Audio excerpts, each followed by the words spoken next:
Hello and welcome to the Sports Business Podcast with Prof. C, the podcast that explores the world of professional, collegiate, amateur, and Olympic sports.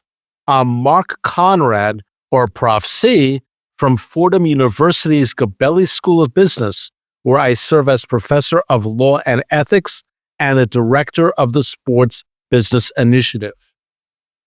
The National Football League Players Association is the union that represents the NFL players in their collective bargaining negotiations with the league, and in addition, represents players in grievance proceedings against teams and the league.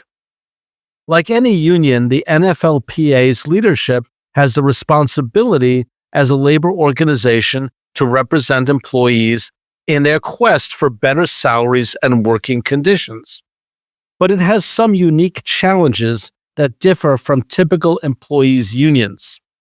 First, it represents players with a wide range of salaries and levels, from elite stars commanding tens of millions of dollars a year in increasingly guaranteed contracts to developmental players who participate in practices but do not engage in weekly games.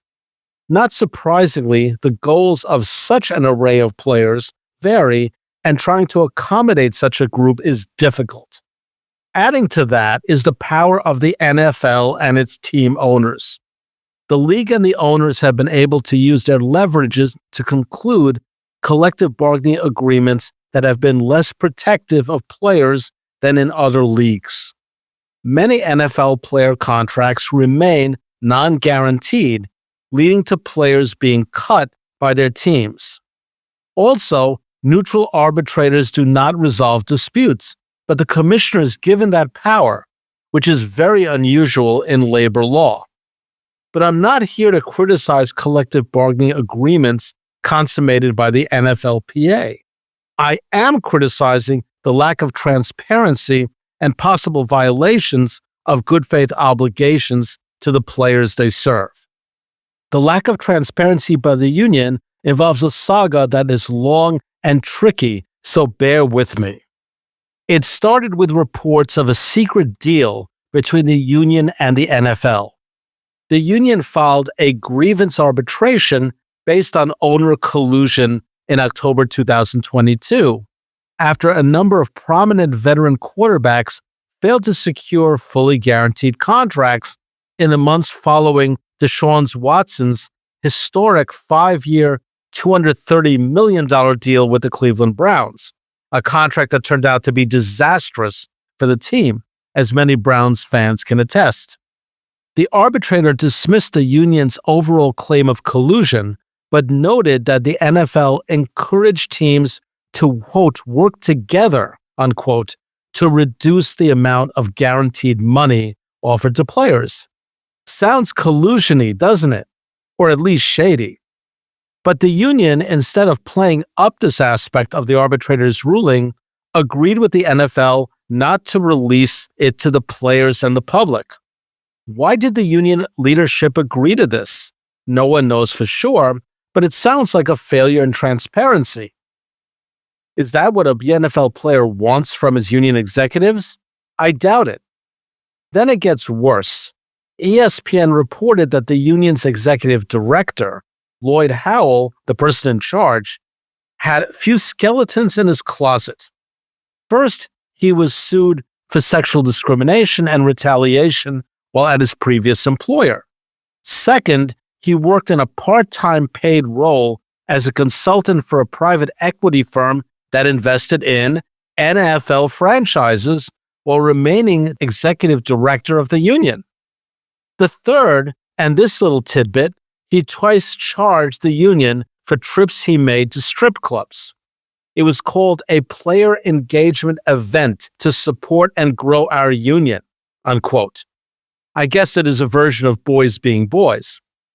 And the coup de grace may be an FBI investigation into Howell's potential personal enrichment in a licensing group co-owned by multiple pro sports unions that allows players to make money off their name, image, and likeness, according to The Athletic magazine. In the wake of these reports, Howell resigned his position and the union selected an interim leader. You may wonder how Howell even got this job. Did he previously work in the labor movement? No. Did he have experience in collective bargaining? No. Was he a former player? No.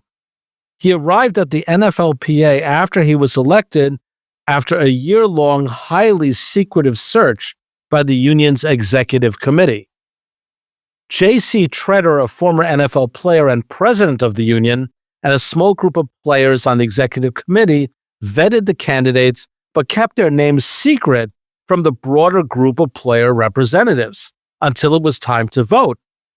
Now that the executive director and the union's president are gone, where does the union go from here? Whoever leads the NFLPA will have major challenges, but it is time for the union and its executive committee to rethink its approach and open the process to far greater transparency. A laudable goal would be to elect representatives who could follow the lead of the Major League Baseball Players Association, which has consistently fought for the interests of its players and has the strong support of its membership. In 4 years, the present agreement with the NFL expires.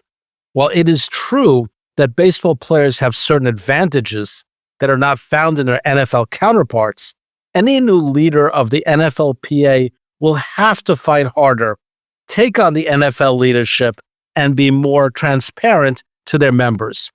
If not, NFL players will continue to be ill-served. For the Sports Business Podcast at Fordham's Gabelli School of Business, I'm Mark Conrad, or Prof. C. Have a great day.